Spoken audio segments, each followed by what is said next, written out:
All right. Good morning here in Washington. Good afternoon in Ankara, and those of you who are connected from other places as well.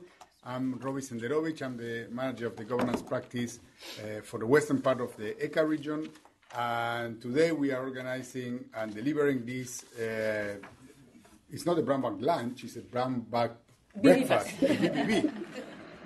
Together with the community of practice on open government and transparency that Steve Davenport chairs. So welcome everyone.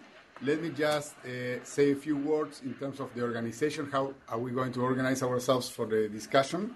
We will have today opening remarks from Habib Rab, who is our program leader in Turkey, covering Turkey.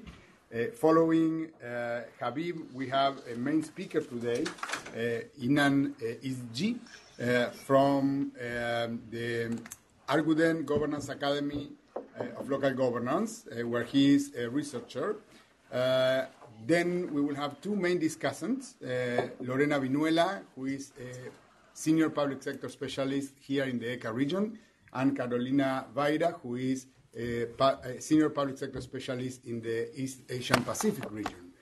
These are the two main discussants, after which we'll open up for all of you who are discussants of these presentations as well.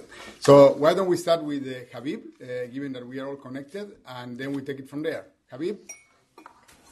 Thank you very much, Robbie, and welcome everybody.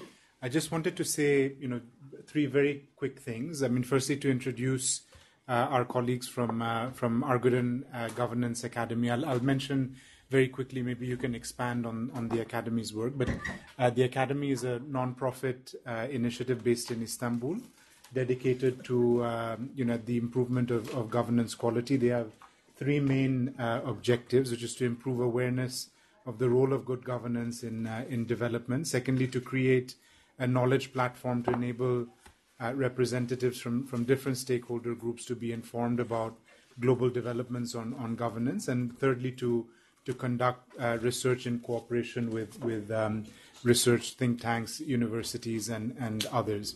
But I'll let you expand a little bit more before the presentation. The second thing I wanted to quickly mention is the local governance agenda in the bank's program in Turkey. So through the different practices, we support the government on the implementation of a number of commitments that the authorities have undertaken in their 10th development plan relating to improving capacity of local administration. And we hope that this will be a continuing theme in the 11th National Development Plan, which is expected to be released in the coming months, and would cover the period 2019 to 2023. Across EFI, we have a number of practices that work on local governance issues. For example, the FCI, Finance Competitiveness and Innovation Practice, works on municipal finance with the objective of finding alternative sources of financing for municipalities. The governance team is currently undertaking a project on fiscal instruments for regional imbalances aimed at supporting stakeholders to identify legal, institutional, and implementation challenges in the management of public finances. And this is an initiative that we are actually doing jointly with the under a program on improved equity and social services that is led by the poverty global practice, and we're really pleased that Facundo, who's the senior poverty economist for Turkey, is also here to join us, and this is aimed at developing regional approaches for poverty reduction with a focus on vulnerable communities. So that's the sort of program and our engagement on local governance issues in Turkey. The third thing I wanted to mention, just to set a little bit the context on today's presentation and this scorecard initiative, to better understand the importance of citizens' perspective and the governance climate across 37 districts. of the emblematic Istanbul metropolitan municipality is that, since 2005, Turkey has been going through a process of decentralization, including the enactment of an intergovernmental fiscal framework that supports a broader and deeper devolution of power and finances from central to local government. So municipalities across Turkey depend quite heavily on resources transferred from the center, and account for around 2/3 of local revenues, and they're distributed according to a set formula for intergovernmental fiscal transfers.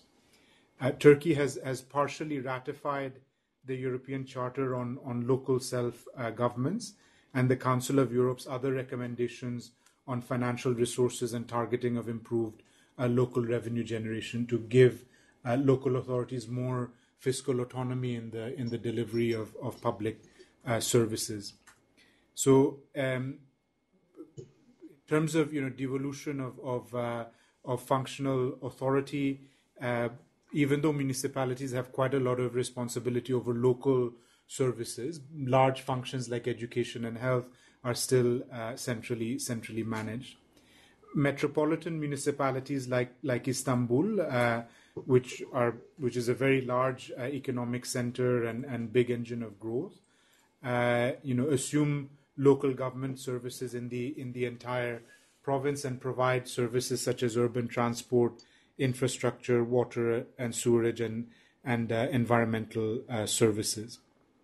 So the citizen-centric governance scorecard that was designed by the Arguden Academy, provides an opportunity to provide a more thorough assessment and picture of local government processes, especially the whole policy-making process, but also accountability for service delivery and the quality of local services.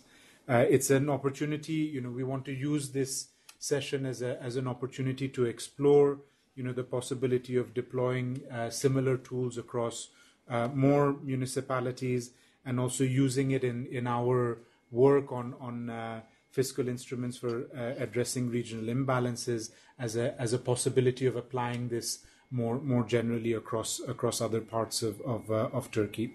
So I hope that this will be an interactive session. Please don't, I take the liberty of saying that, not to hesitate to interrupt Inan during the presentation to ask any questions, and we look forward to the discussion. Over to you, or rather over to you, Robi.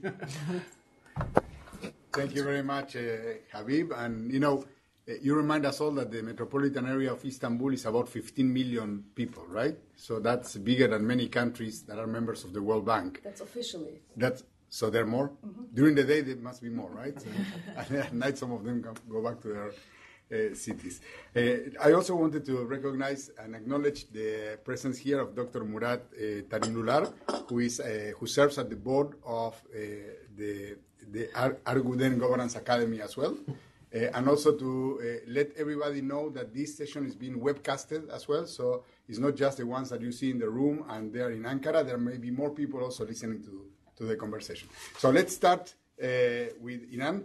So let's go ahead and maybe you present in the next 15 to 20 minutes, and then we give the word first to Lorena and then to Carolina. Thank you. I think before I start, maybe may I have the first to Müjde, who can explain what our academy does, and then I can start off my presentation. Hi everybody, my name is Müjde. I'm the coordinator of the academy. I think Habib has made an inclusive summary of what the academy has been doing and what the academy's aim is. We are a non-profit initiative. We conduct research, education programs, and communication activities for all levels of the society, for kids, for teenagers, and for adults. We cooperate with NGOs, private sector actors, and with public sector, as well as international actors. The Academy makes research for impact. And the Academy is the first institution in Turkey adopting the integrated reporting framework. And it is publishing its annual report in terms of integrated reporting since its establishment. Thanks for this great opportunity to tell about the Municipality Governance Scorecard. Thank you.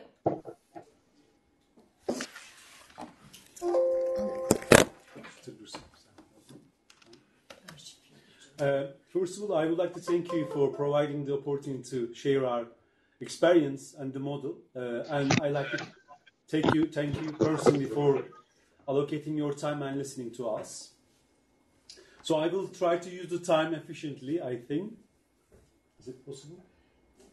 Yes, but it didn't work. I need to call the IT again. Evet, lütfen. We tested the systems before the session, but just a moment, please.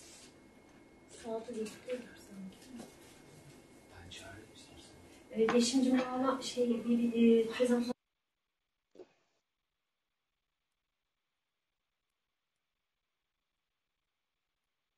Starts off in terms of why we have done such a project, what is the model about, and then maybe share out its content relevant to your kind of portfolio of work. I mean, we developed governance scorecard for municipality in order to kind of localize good governance. First, that was the first aim, because to localize, we need to research, actually developed a model and measure it for learning and comparison and peer learning as well. So its main aim is you can see it now. Okay, its main aim is really to establish a good governance culture. So it's through model development and then doing research in order to establish good governance culture. Identifying development opportunities for each municipality, motivating learning through best practice examples in district municipalities. I mean, I have to tell you that it is mostly about really best practices in governance areas, and which we have found in our research to trigger some sort of peer learning process. It's a unique model developed by the Academy. It's compatible with the international approaches in terms of, we looked at World Bank, UNDP, UN Habitat, EU, USAID in order to kind of make it much more internationally relevant. But it's also applicable in accordance with Turkish legislation. So municipalities can and actually need to implement these because it's embedded into their legislative kind of structure. It's not a perception survey, so it's more about actually citizen-centric mapping and measurement tool. It's an evaluation of municipalities based on policy stages like agenda setting and participation, resource allocation, service provision and investment, and fourthly, it's about institutional capacity and workings, basically. It's an exemplary model not for just Turkey, for the world, because its features are generic in terms of local level. As you can see at the right-hand side, there is a wheel gear, which kind of emblem and shows the whole approach. It's basically structured for policy, like a learning cycle. There has to be structures, there has to be implementation and integration processes, and measurement and learning. And then you will be able to see that those 4 wheel gears for the policy stages, and then the 7 good governance principles. It's really important to mention that Turkey is a founding member of Council of Europe. So we specifically try to include the 12 good governance principles into those 7 ones in order to make it legally relevant. So, first of all, it's Inan, can I interrupt here? Go ahead, Aisha. Okay, you switch to the next slide. The previous slide, we couldn't see any of those, but now we can just continue. We can only see 4 of those, the bubbles. If you, can you see now? We can't read them; they're too small. Maybe I can send. we can send it to you later on. Okay. Why can't they see? Because it's font 8. Okay. All right. I don't think we can change it now, but Okay, can you just read them? Yeah, go ahead. Okay. Right. So I continue. It's a guideline basically for local government officials and municipalities. It serves as a mapping and measurement methodology assessing the governance of performance of municipalities. So it is very important to differentiate between the management performance and the government's performance. We measured government's performance, not the management performance of municipalities. It offers citizens and stakeholders a perspective for local decision-making processes. It facilitates localizing good governance through self-assessment and collective learning. It promotes open local government and stakeholder engagement through this mapping and measurements, through indicators in specific areas, which I will go through step by step. An example of scorecard, I mean, we produce for 37 districts of the Istanbul district municipalities. In this scorecard, you can see these three kind of dimensions of processes, governance principles, and learning cycles, which are all measured, and it shows in which kind of aspects they scored. It includes 227 objectives, and they are concrete criteria. They are not hypothetical kind of indicators. They are real-life applicable criteria, which are kind of observed either yes or no, whether it's present or not. Then we kind of created a score scale for 100 to 1,000 in order to kind of measure and create a ranking in terms of segments. And then we analyzed the municipalities to have a kind of overall view. And it is very important to underline the fact that our governance scorecard is strongly related with the strategic planning approach for municipalities. So when we conducted the research, we found out that total score is rated between 300 to 650. So you can read it like 30 to 65%. So it shows that there is good governance in Istanbul district municipalities, but it varies between the district level, and each of them need to improve their kind of performance for good governance. On the other hand, we also identified and shared the good practices for each municipality. We found very unique and exemplary, actually, good governance practices as well. Overall, what we can say that there is a substantial improvement potential, and based on our kind of findings, we suggested 4 key kind of development areas. First, data-driven decision-making, or evidence-based, we can say. Secondly, participatory democracy, but in real sense. I will kind of expand on it. Thirdly, integrated thinking is needed. And lastly, continuous learning philosophy needs to institutionalize within the municipalities.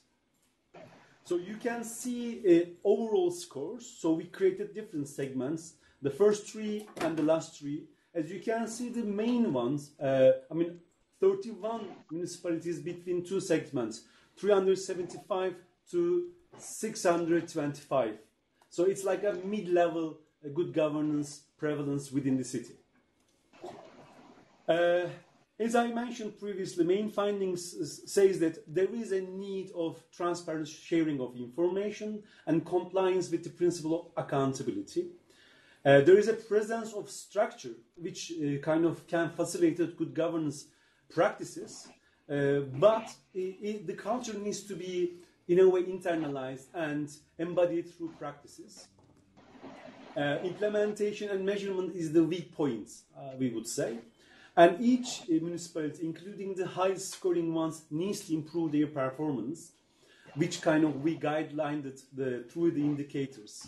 With all our findings, our methodology, each scorecard is now online available in order to make ourselves open and transparent, accountable as well. So our model is also conducted in line with the good governance culture.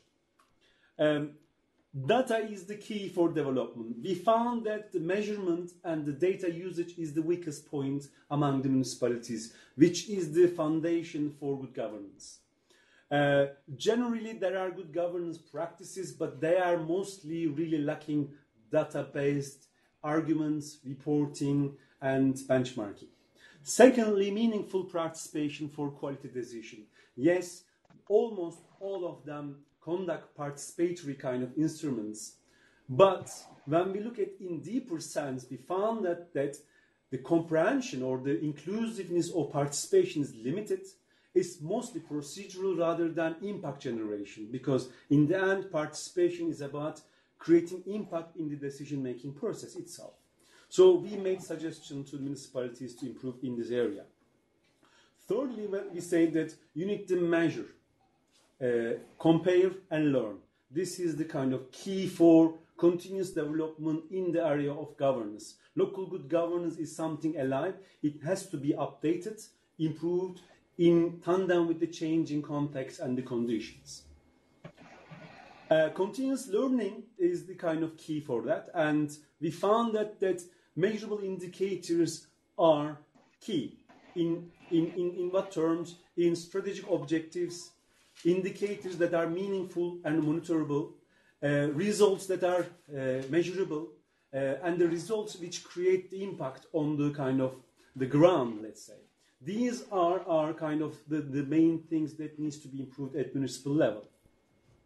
And the last one is integrated thinking in municipalities. Integrated thinking in terms of levels, within institution, across the sectors. In terms of levels, it's the, first of all, Global Sustainable Development Agenda, which is already included in the National Development Plan, and which needs to be downloaded to municipalities. 21 of them referenced to National Development Plan, which reflect the global agenda, but we found only 3 of them put a matrix for matching their strategic objectives with the national plan. So this is the level 1. In terms of within the municipalities, we could see that financial, social, or different departments needs to interact and speak with each other in terms of reporting, in terms of planning and decision making.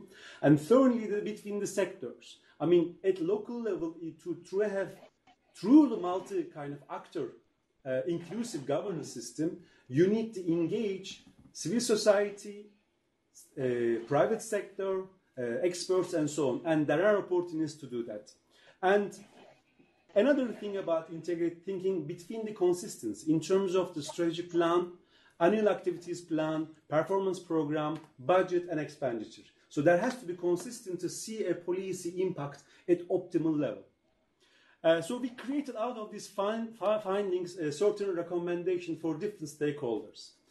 First of all, we say to municipalities through our workshop that what they need to do in terms of meaningful, effective participation, more consultation and cooperation based on data, more kind of meaningful, measurable indicators to be used, and integration among different processes, actors, and plans. For citizens, what we found that, especially for the NGOs who are the leaders for civic action, they need to be more active, more participatory and responsible. They have to have active supervision and contribution to local policy processes. And then, obviously, they need to know more about legal kind of administrative structure to be able to interact and engage with these processes. Central government, we say that they need to, through both legislative and financial means, to increase data-driven, participatory, integrated, and continuous kind of learning cycle in their kind of interventions. And for the media, we said you need to give more attention to local level in this similar manner. So, coming back to the model in terms of making more relevant to community of practitioners, first of all, citizen-centric good governance mapping and measurement works, because it is able to capture the habitat or the climate of good governance for each locality. Secondly, it triggers openness at local governance, because what we based our data observation on publicly, digitally available information. So if they did something, but they didn't put into their documents and publish online, we couldn't access. So when we do the next round of research, they will need to publish digitally. So it's in a way triggering this open government at local level.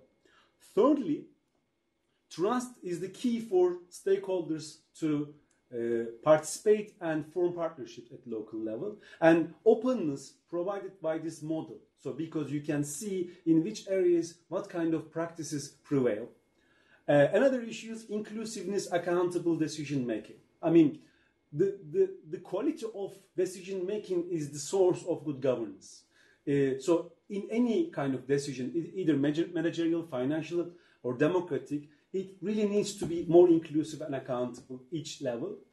In our model, we linked sustainability, social inclusion, and ethical conduct. We created specific indicators which you can access through online. English kind of version of the publication is available for downloading as well. It supports vertical and horizontal integrated thinking, which is needed for sustainable development as well as governance at multiple levels and across sectors. And it also kind of promotes database, evidence and measurement culture, which is the key for much more precise decision making, optimum kind of policy impact generation. We developed a diffusion strategy in order to create optimum impact. We had different levels and sectors. At international level, we promoted the model as a best practice for local good governance mapping and measurement tool. So in a way, it's a democratic innovation for good governance. At national level, we received very well action reception because it's, local elections are coming. We were a bit hesitant, but we realized that actually they were really welcoming because we came up with empirical, objective kind of arguments.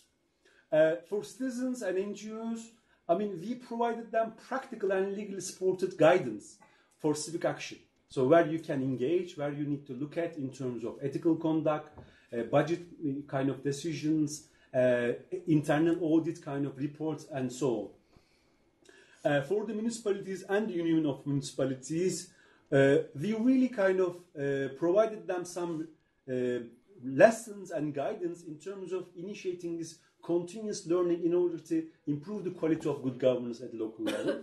And for the media, especially national media, we try to take their attention to the significance of good governance, because so far good governance has been mostly discursive and lip service being paid normative purposes. But we created a model which maps, measures, benchmarks, and makes it much more practical entity for real life in everyday life context.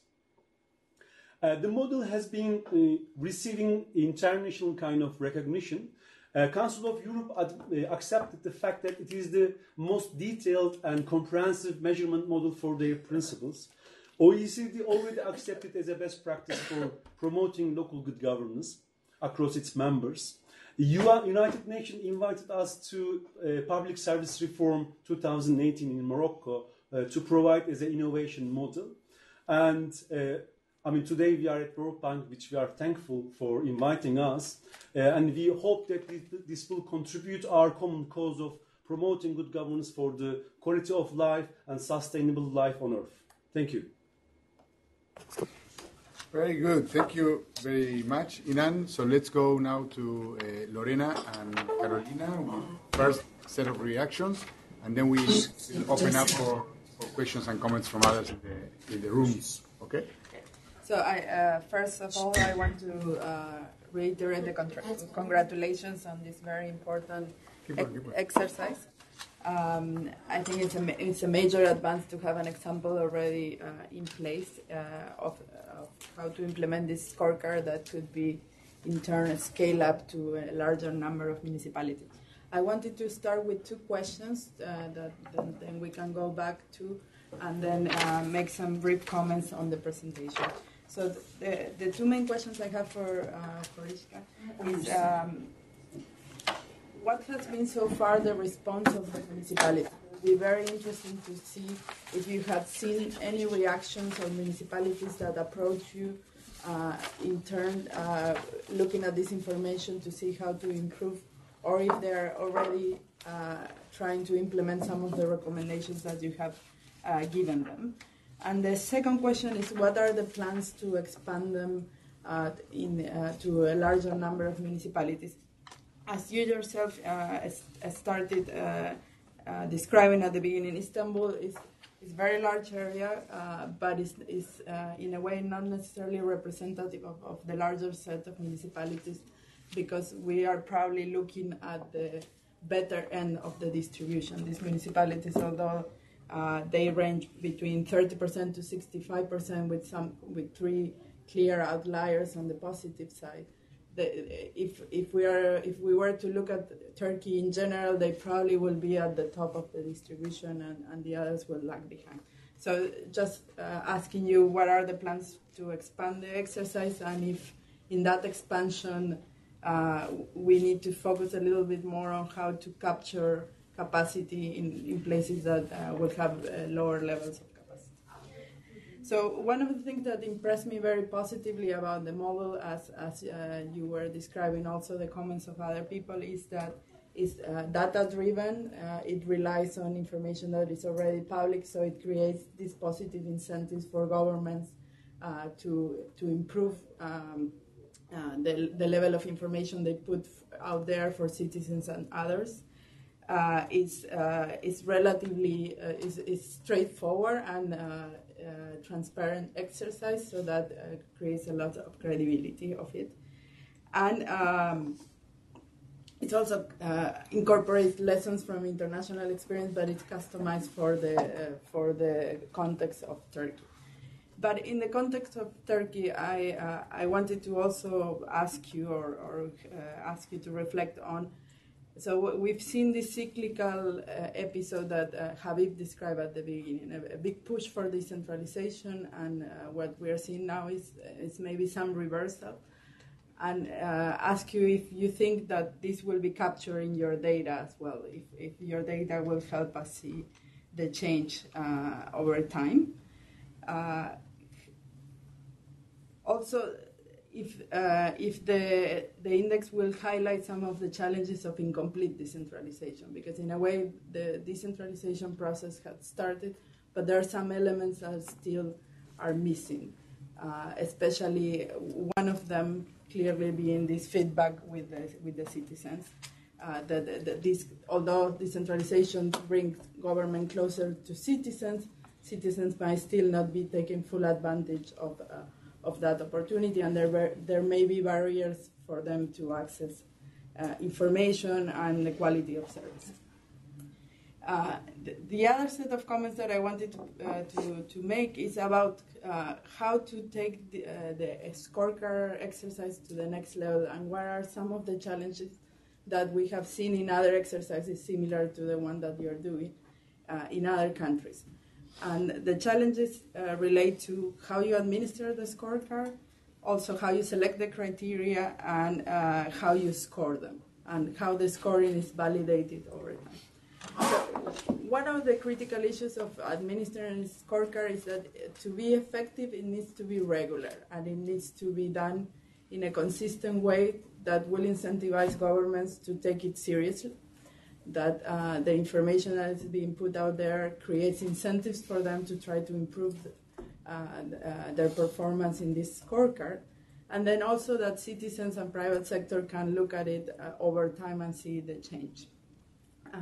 So one of the key challenges that we see is that oftentimes scorecards keep changing from year to year, and then the criteria gets a bit lost in the way, and it's very difficult for governments to react to it because they don't know what will be measured in future years. So thinking of the exercise for future years to keep consistency will be very important as you move forward and expand it. The other point is that your scorecard is very, very impressive, but it might have too many variables. Having such a large set of variables is very useful for a number of reasons, but it might distract or undermine the focus on a few key issues that you yourself were mentioning. The focus on impact will be more important. So maybe thinking about selecting a smaller number of variables, but those that are more related to things that citizens will more strongly identify with, could be a way of simplifying the scorecard as you expand it to a larger number of municipalities. And then lastly, you mentioned that municipalities so far, or that was what I understood, and please correct me if I'm wrong, they don't have a mechanism so far to challenge the score or to give you feedback on the score. And I was curious if you are considering any mechanisms to have some sort of feedback loop, and in which, like if they had not published information, they can still give you information on different initiatives, or have some sort of peer-to-peer rating exercise that might help you in the scoring exercise. So I'm going to let Carolina speak more on the citizen side. Yeah. But thank you very much, and it's been really useful and exciting. Okay. Thank you, Lorena. Hi, Nan. Very nice to see you, all the colleagues in Ankara. Hi, Habib.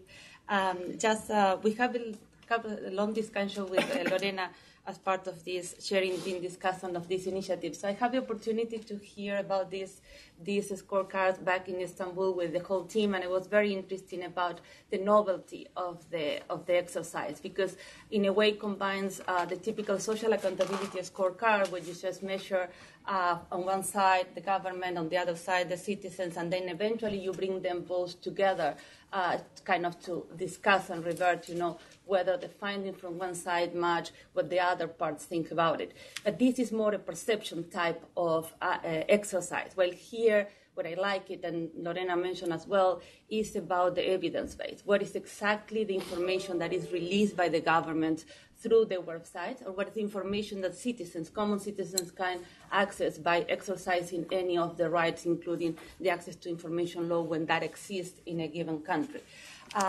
So in a way, working with a lot of governments in different countries, helping them to release information, I think that this scorecard provides them also a view whether the information that are releasing or not is useful and valid and accessible, and citizens can find it. The first reaction that you have, and I imagine that this is the case in Turkey, I mean, we start working with the local government, is like, we release the information, we publish in the website, no one uses it. So we push on one side just to help governments, to release more information, but then we only create more frustration from them because they spend a lot of money on putting up information out there that no one uses.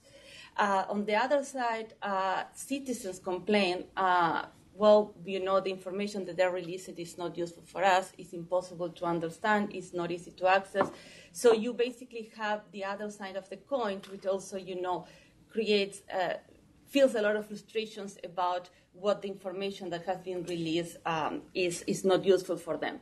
So what we tend to see is that lack of two-way communication. You release information in a format that someone will be used, and then you create the channels for that information to be used and for the government to react upon the comments received from the citizens. So back to the exercise that is and the tools that you have developed. The question that I have is that is two. I mean, you measure different areas, and I will take one which is I'm very interested in, is that the release of budget information, basically resource available for implementing the main programs that the municipality has in charge to, and this is related to the budget cycle. So whether there is a good planning on the funds receiving in this case through the decentralization process, where the planning is done on behalf and taking into consideration the citizens' priorities, and then whether it's implemented properly, so forth and so on. Then you measure also the other aspect of the governance process in the municipalities. And then you measure the participation. But you measure participation as a different silo. And then you are not matching, that for each of these other steps, you need to create that two-way communication, that feedback loop. People won't participate on everything. And if each of these processes do not have their own channels for interacting with the citizens, then it's when you just create, this kind of disparity. You have information release, you have some mechanisms, but there is not a much vis-a-vis of what you are trying to just get from the citizens. And citizens won't be interested on everything.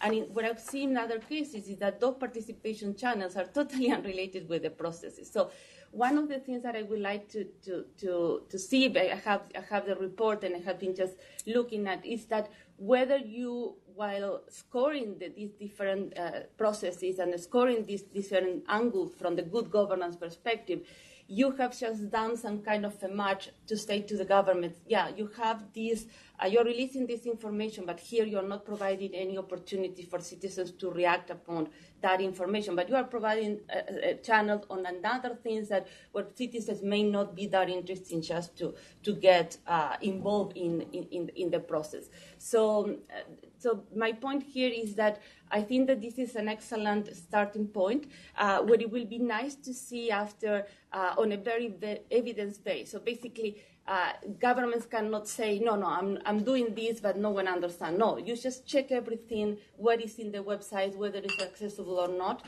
So whether you are thinking now just to bring in those two parts of the equation, that you are having recommendation for the citizens, you're having recommendation from the government, whether there is a space to bring these two factors together and just basically set up an action plan on how to attend, what someone wants to give and the citizen wants to receive. So, which is a little bit back to the formal traditional scorecard from the social accountability point of view, but just having implement a totally different approach that is based on open and information available. I'm very interested to know more. I mean, we have a little bit of a discussion with Zeynep and Inan about drill down on those PFM budgeting processes at the local level and understanding whether this could be just also taking and looking at other municipalities that we will be probably working on those disparity regions or more affected regions in Turkey. So I don't want to take more time and just, just congratulate it to you and then definitely continues learning more about this process. Thank you, Carolina. The fact that Carolina, Lorena, Facundo over there, and myself, the four of us are from Argentina, is just a coincidence. Really. I also want to take the opportunity to welcome John Zut, who is sitting, I believe, to your right, Inan, and he is our country director for Turkey. So he just joined the meeting. So thank you, John, for joining us. All right, so now we see you. Very good, thank you. So I think that we have enough for maybe one set of reactions from you, Inan. Okay. Let's don't spend too much time on this, so we have time for another set of questions and comments from others in Ankara and here as well. Go ahead, please. To keep it concise but to the point. First of all, the response of municipalities and mechanisms of challenge. Same question, probably. We held 2 workshops and municipalities attended. No one challenged our findings. First of all, because it's very transparent, evidence-based. If they contradict with our findings, they will contradict with their own data. So that is solid background. Secondly, they were very responsive in terms of they wanted to improve. So it's not always negligence or bad intention. Sometimes it's pure lack of knowledge or guidance, basically. So it proved our point of promoting through triggering learning process for multiple actors. In terms of plans of expanding, definitely. Our academy's scope of action is global, national and local level, but provided that we are an NGO, living kind of through contributions, so we have limited kind of resources to expand to different contexts, but we intend to develop it. And one example, now we are working with the Women Association in Turkey who are preparing for local elections, and we are creating a gender-sensitive scorecard for local governance. So by this way, not only representation, but how many managers are women? What is there a gender commission in the kind of municipality council? Is there a city council committee for gender? What is the budget that is allocated for gender spending? And public expenditure sharing for social kind of cost. So we will kind of trigger policy-specific scorecard. But this is the map. So map is a guide for compass. So you can work on these kind of things, which I will touch upon a bit later. In terms of scoring, I mean, scoring is really the kind of the base for development. Without scoring, you don't know where you are heading, whether you are doing the right action for improvement. So scoring is the kind of backbone for improvement. So we will not compromise on that. But it's a sweet competition because we didn't rank from 1 to 3. We kind of clustered them around the first group, second group, in order to create some sort of, I mean, I am in the first 3, okay? But you don't know exactly you are first or second. In terms of regular exercise of research, yes, we do intend to do it because we are not government, so we can only do a normative authority. And to do that, we have to repeat the research and develop the model as well. You know, in terms of scorecard indicators and whether, I mean, it will change. I tend to disagree with this because in the end, what we are trying to do is that good governance is a paradigm. It's a paradigm based for a public administration change for the last 30 years. New public management, governance, digital governance, they're all talking about the same thing. It's about regulating and guiding collective affairs of life. At local level, it's in motion always. So policy cycle provides this motion to us. So we needed to map these motions in different areas. In terms of participation, volunteering is a part of participation, but not in the decision-making, in the implementation process, for example. Yes, participation in institutional capacity kind of through NGO, deploying NGO resources. It could be money-wise, it could be the other resources. So it is still participation through partnership. So sometimes we have conceptual inflations, but missing the real point on the ground. So we will try to keep the skeleton of the indicators because they are like based on 5 things: democratic aspect, administrative aspect, financial aspect, sustainability aspect, and the social inclusion aspect. They will remain all the time. I mean, as long as we have representative democracy, as long as we have financial system, they will remain there. I mean, for the sustainability until 2030, we have the agenda anyway. So we can develop further, make it more precise in relation with the changes on the ground. Because, as I say to you, the model is totally in tandem with the legislation. We didn't create a fictive kind of model. We just brought the pieces together, make them speak with each other, interlink, and then push forward. This is all we did it. We did the job of the government, actually, in a way. In terms of detailed indicators, bless you, yes, I mean, they are detailed because taxpayers' money used in these details. For example, in our practice, out of 37 municipalities, we found none of them share the publicly owned land use. Is it privatized? Is it cheaply rented out? Is it idle remaining? But what we found, for example, taxes that include locally, the level of taxes include locally, and the ratio of its collection differs. So we can say now to municipalities, if you want to have more financial resources, please do collect your taxes, either through carrot or stick. You can do behavioral science to convince them to collect more money, actually. So licensing of your SMEs is a way of generating income. So we found very interesting findings, actually. In terms of lack of way of communication, yes, in order to communicate, first of all, you have to focus on the same thing. If you are looking 2 different directions and trying to communicate, you don't. This model provides you a focus point to talk about first. Secondly, NGOs are either demanding something or protesting. But to form a dialogue and partnership, you have to have open, trustable channels of communication. And the model provides the guides. And lastly, to expand it to global level, I mean, we at the start wanted to do a globally relevant a model, generic model. there has to be modification depending on the legislation administrative system. But in terms of policy process, learning cycles, database kind of approach, they remain the same. So model can be applicable in different contexts with a couple of experts kind of backup, basically. I mean, I hope I have covered all of the questions addressed. Otherwise, you have another chance. Don't worry. So let's go to questions and comments from participants. Okay? So anyone here who wants to start?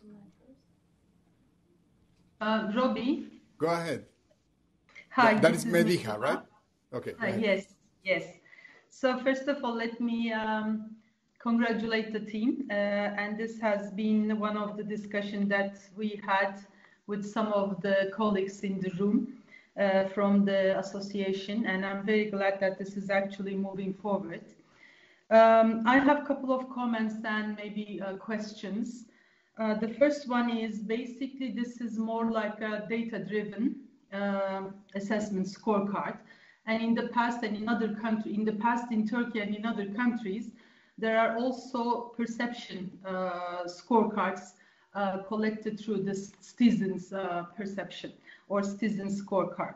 So is there any way from their mind to bring these two aspects together? Because then we can actually see the citizen satisfaction based on the sort of a performance of the, in a way, good governance municipalities, whether their performance and their satisfaction from the citizen perspective really differs. That would be, I think, a good combination. But of course, I'm not suggesting this just as an immediate stage, but it would be good to consider this going forward, because I'm sure they are aware of. We have also initiated some citizen report cards for selected municipalities, and we would be happy to share whatever the experience that we had in Turkey.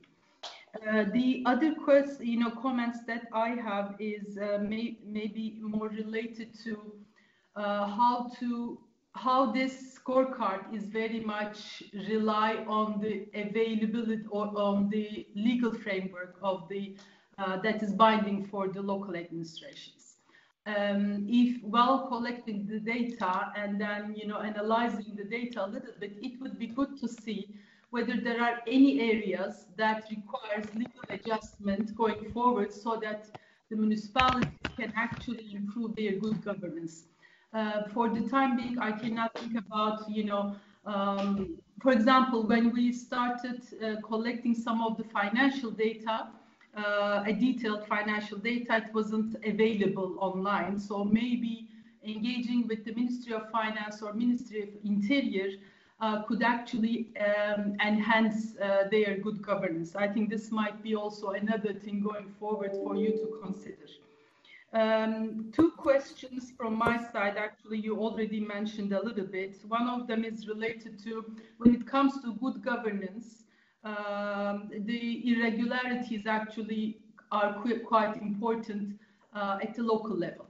And one of them, which is pretty critical, is the public procurement. And then the second one, you already mentioned, the land governance. Is there any way to actually bring the impact of these two areas into your overall scorecard? Because we know that public procurement. Mediha, we need to move on, please.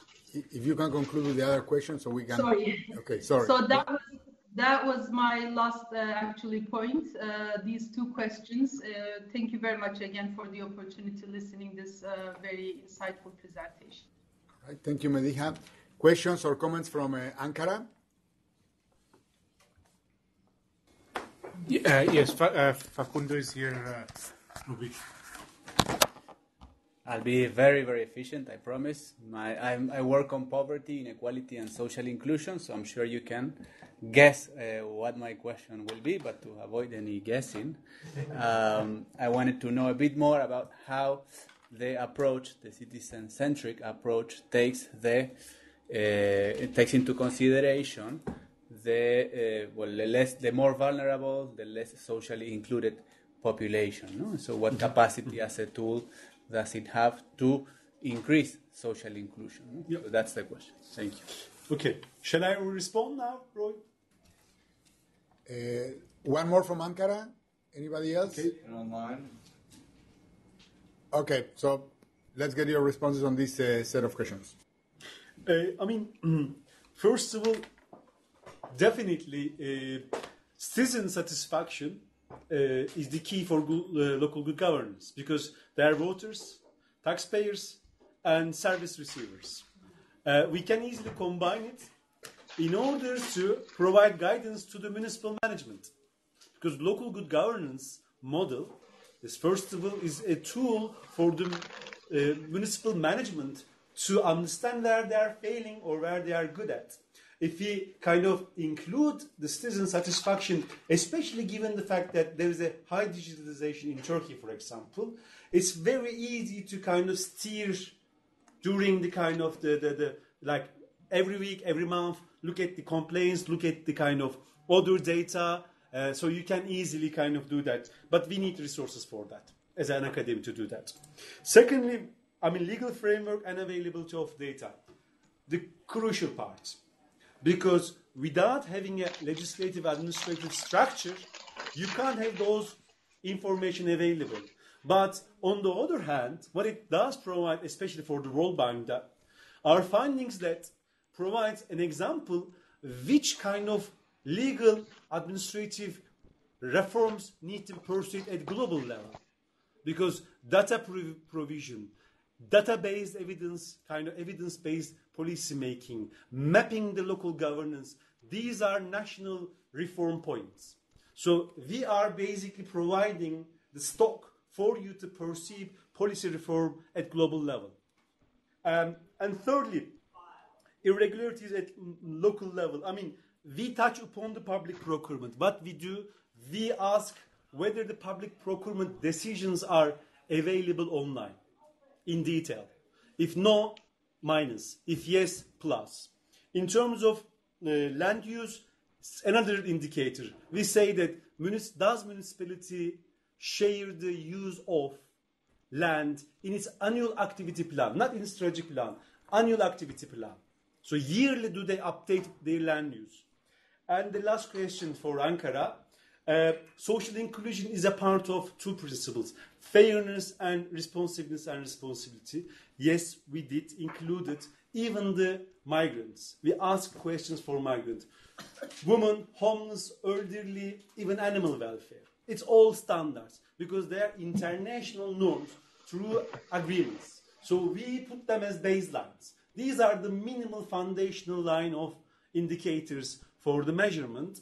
So in a way, indirectly, by looking at these kind of indicators, you can also map the social kind of policy of municipality. For example, in one of the indicators is that we ask, do the municipality provide social spending proportion in its annual spending? Mm-hmm. Because we need to understand, is it social policy friendly municipality? Mm-hmm. Is it right-based or is it political patronage?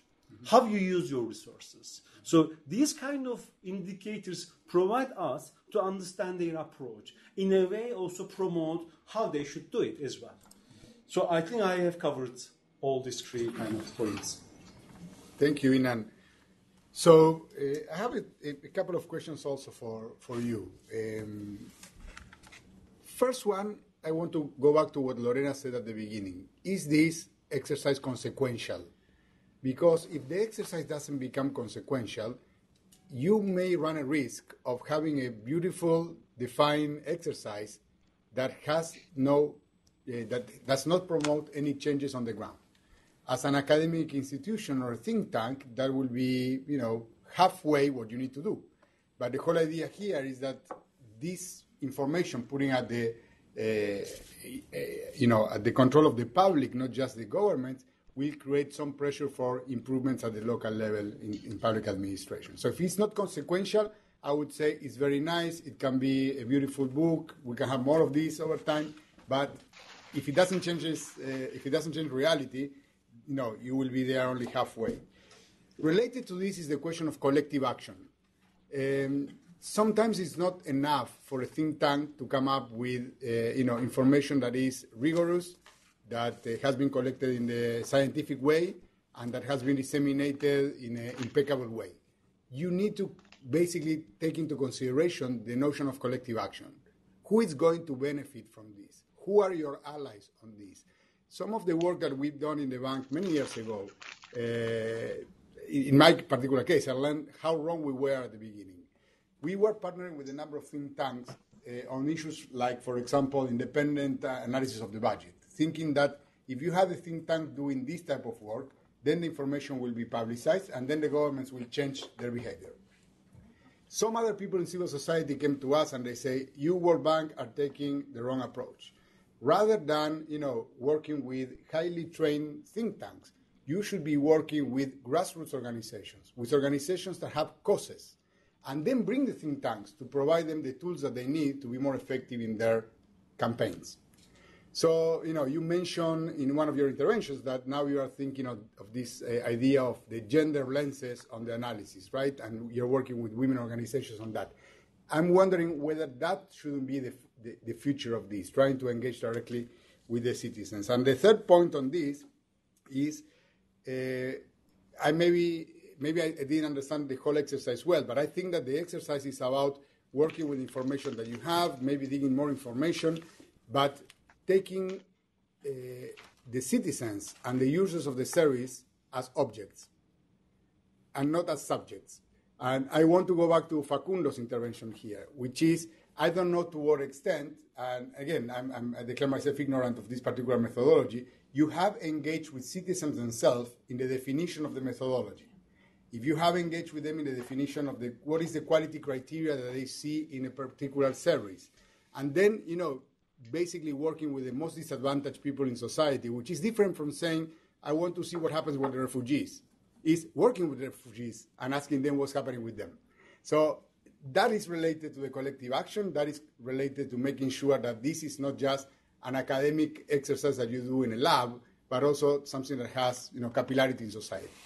I don't want to be overly critical about this. I think that this is great, but just thinking about the experience we had from other countries as well. I think I take your comments very constructive, but I have to say that we already covered much of it because we had very solid diffusion plan and it's working. Just to address what you said. First of all, consequences. Last Friday, we met with the leading NGOs, both including local and national level. We had a workshop. We kind of changed the model, how they can impact at local level, and how to localize their civic action. So we are touching upon that. For the central level, for example, we went, each of them, we met, and now the internal accounts, Turkish Court of Accounts. Court of Accounts now wants to do a project with us for training municipalities. The Bank of Provinces wants to take our scorecard as a measurement model for their financing. Okay? So, and for media, because of local elections are coming up, they use this scorecard as scorecard for municipalities.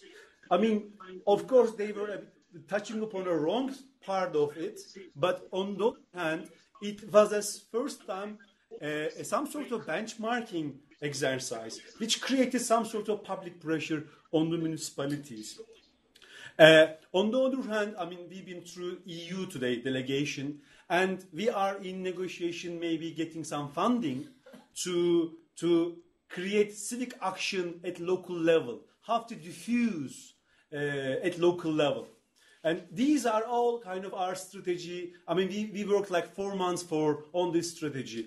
And we conducted since April, once we had the conference. I mean, Council of Europe head of division came to our conference.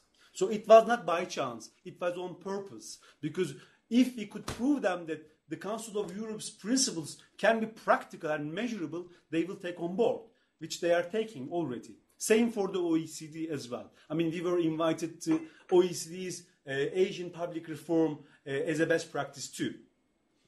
In terms of collective action, and I think these things will create collective action in the mid and long term, because there's a learning process for the stakeholders as well. First of all, they need to understand the fact that we provided them a map a map that indicates how the good governance should work at local level, first of all. Then they will position themselves and then focus their point and then move on, because it provides a compass too. In terms of subject and objects, I think they are the objects because it's citizen-centric. So any citizen who's able to use these indicators to seek their rights, criticize their municipality, engage in collective action through right to information requests, through complaint procedures, engaging in the committee meetings, requiring budget information. Even single individual can make a change now because it provides a citizen-centric approach. So I'm sorry, but I think we already kind of dealt with these three things in advance already. But we know the fact that to have a real consequence in terms of optimal impact, we have got lots of things to do, for sure. Okay, other comments? Those of you who are connected online as well, just feel free to jump in. Otherwise, we won't be able to see you. Here, Washington? I have a question. Yeah, Aisha? Thank you very much, Ankara. My name is Aisha Boybi. I have a question. While you were talking, and I looked at the 37 municipalities in the scorecard distribution, I quickly checked the municipality voting results, election results. It was 2014, but it gives a rough indicator. For example, the one on the all far right side, Kadıköy, the third one, is about 70% CHP, which is the more left party. And the other one, the second one, is 57% AKP, which is the other party. So what was striking is that and Avcılar was also majority CHP. And what's striking here, my first instinct was is there a correlation? And this is a little bit touching the political side to understand the whole framework. If there is a correlation of the funding that may or may not be equally distributed based on which party has taken over the municipality or is the mayor. That's one, because if I look at all the left on the left side, it's also it's quite a variety, and from the data I don't see a correlation, but my instinct says there would be a correlation. If you can touch upon that a little bit. And on the other side, I think when we go back to the object and subject thing, I think maybe it wasn't so clear because we see that it's very citizen-centric from a user perspective. But if I may clarify what maybe was meant was in the input of the design, were there focus groups involved in the input of the design, which would be then using the citizens as objects, not as subjects, not the user perspective. User perspective is no doubt, it seems to be citizen-centric. But upstream, while you were designing it, were there citizens involved in the design? What kind of question, what kind of surveys, what kind of scorecard, scores and measurements you would put into this report? Your first question is very interesting, Aisha. In one country that we don't need to name at this point, we had some studies showing that the government would not finance municipalities from the opposition. Exactly. They wouldn't finance municipalities from their own party either. They would finance the ones who are swinging. Because the ones who are with you already, you don't need to put much more money there. The ones who never will vote for you, you don't want to waste your money. But the ones that are swinging is where you want to be more intelligent and putting the money there. Yeah. Right? And actually, to add to this, when you talked about the land disclosure, that's clearly, sometimes we call it a C word, so it's clearly a source of potentially corruption in the municipality, especially in the Istanbul case, when you don't disclose the land records, because we know what happens to municipal land that is where there are houses on it, we call landed overnight, gecekondu, which are not supposed to be there. So maybe you can touch upon that. How is that dealt with in terms of your report, connected with the media, how they talk about that particular part of the land disclosure? So there were three things that I would like to know. Okay. And there could be correlation. Let's finalize the last round of questions and comments, and then you have the floor, okay? Anybody else? Comments, questions? From here? Huh? Anyone online? Ankara, last chance. We go to Inan so he can respond. Thank you, Inan. Go ahead, please. Okay. I mean, funding and party, there might be a correlation, but we haven't checked it. But I would strongly by intuitive kind of feeling, by gut feeling, I would say that those three areas, like districts, they are kind of politically defined places. So their governance systems might be much more open because of their relaxed attitude, I would say, because they already have got a strong electorate backing. But we haven't checked it. I mean, that will be too much to ask from this model, actually. Secondly, inclusion of citizens for development. I mean, we had some sort of advisory board. In this advisory board, we had ex-academicians, ex-secretary of minister, some other people. Yes, definitely, for an improvement point in the future, we can include citizens' opinion. But at this level of development and this scale of research and development process with limited resources, it will be risking our kind of resources. But this foundation provides us now to improve, especially with the Vienna's connection, how we can have citizens kind of on board to have their satisfaction in everyday life, to make it more kind of linked with the model. In what sense? We can do weight pointing, ranking. Certain things are priorities for citizens.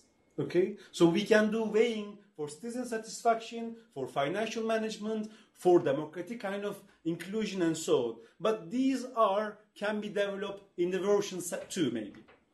But it's a good suggestion. And third, land records. I mean, to be honest with you, it didn't come up yet.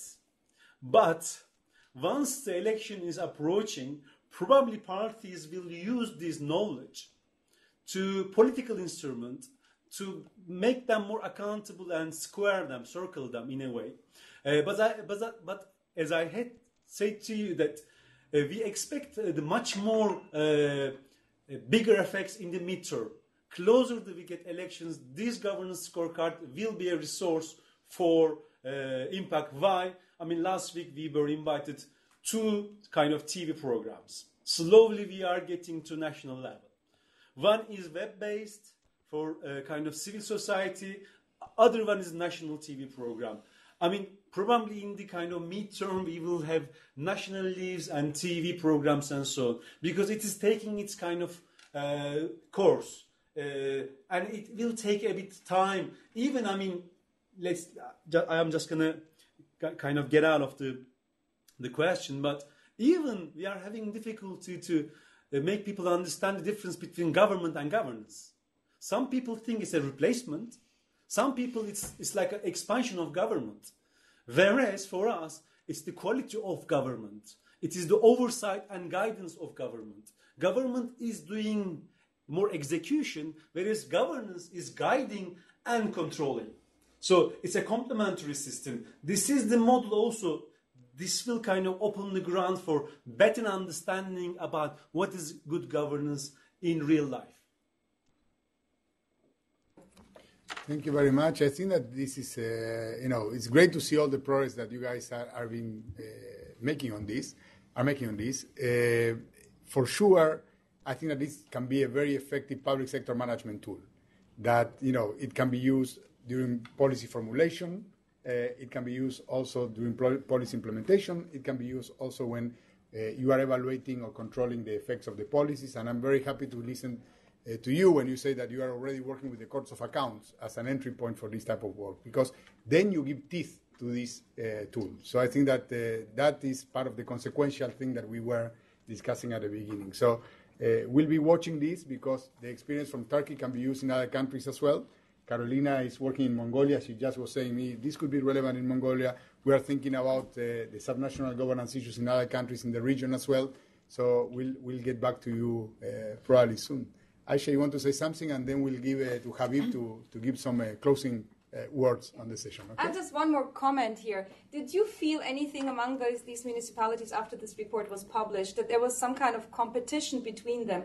I'm thinking of two things. One of the World Bank publications doing business, the countries would see the ranking, and then next year following up, get into the almost race of improving relating to their neighboring countries. And the second one is the blue flag in beaches, especially in the Mediterranean area, where different beaches would be measured by the quality of the water and the sand, etc., and get a blue flag. And it was a very important thing for all these beaches, because of the local tourism, to have a blue flag there, and they would really race and compete with each other. So is there anything where these municipalities, after the publications, would say, oh, I have to surpass Kadıköy, I have to be better than Beşiktaş, etc.? I mean, yes, in this first group, there are 3 CHP municipality, 1 AK Party. So one of the CHP municipality asked why they are in the same place with us.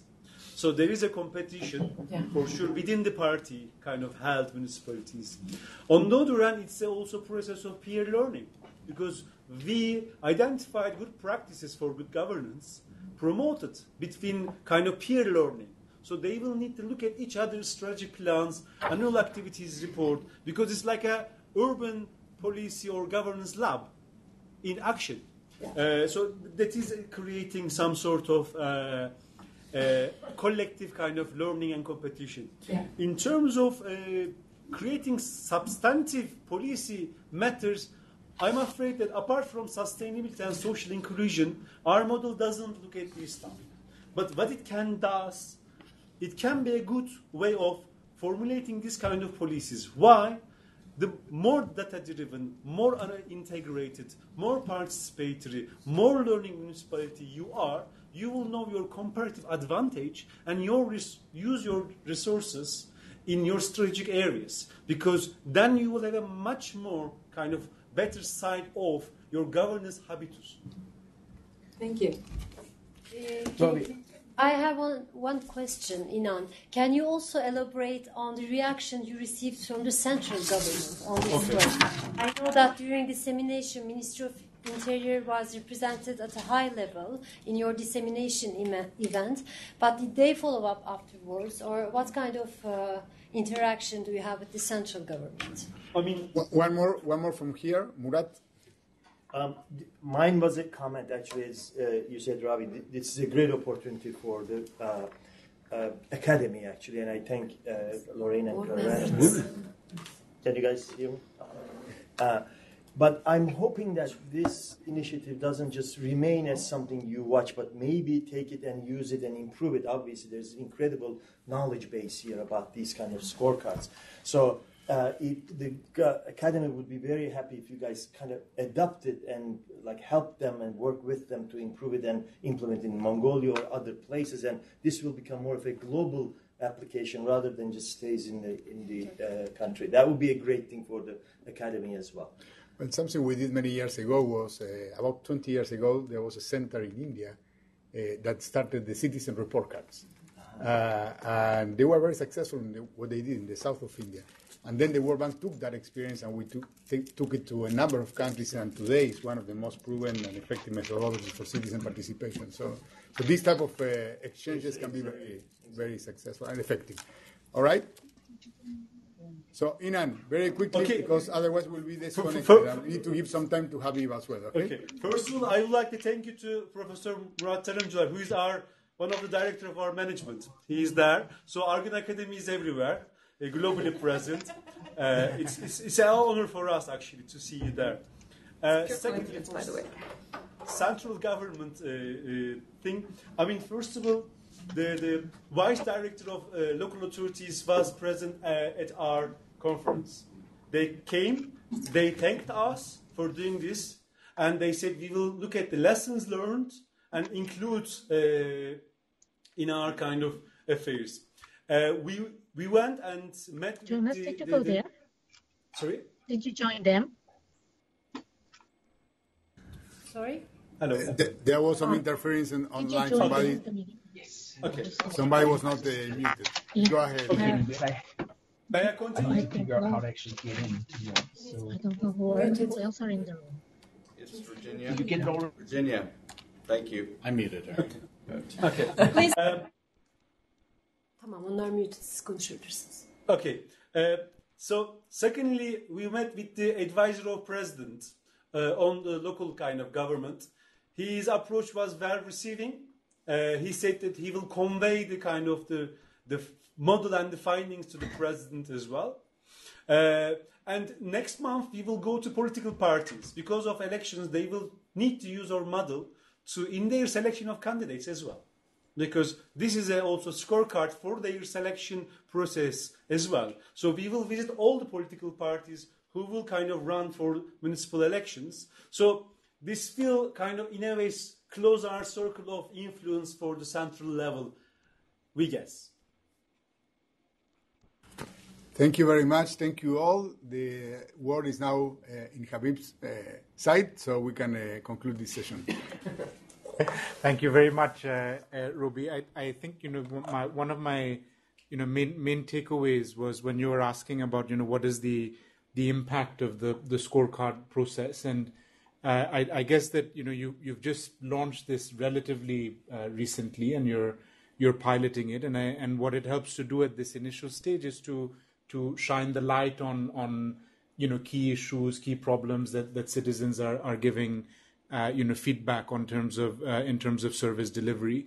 If it were to be applied very consistently, very regularly, which is the point that Lorena was making in her comments, then it can become an instrument for change gradually. I mean, we've seen this in other countries as well, that the feedback from these surveys and from these exercises often can also generate competition, right, between different municipalities when they see the scores on public administration performance coming out.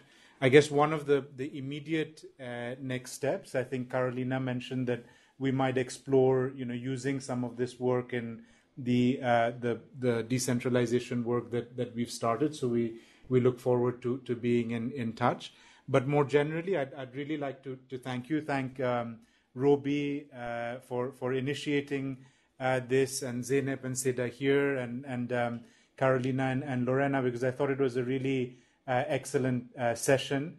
And also I should mention the collaboration with the Poverty GP and Facundo. He doesn't want me to mention it, but I'll mention it anyway. That's been really great, and we hope to have more of these sorts of sessions again in the future. So thank you very much. Really appreciate it. Thank you all. Have a good evening. Bye.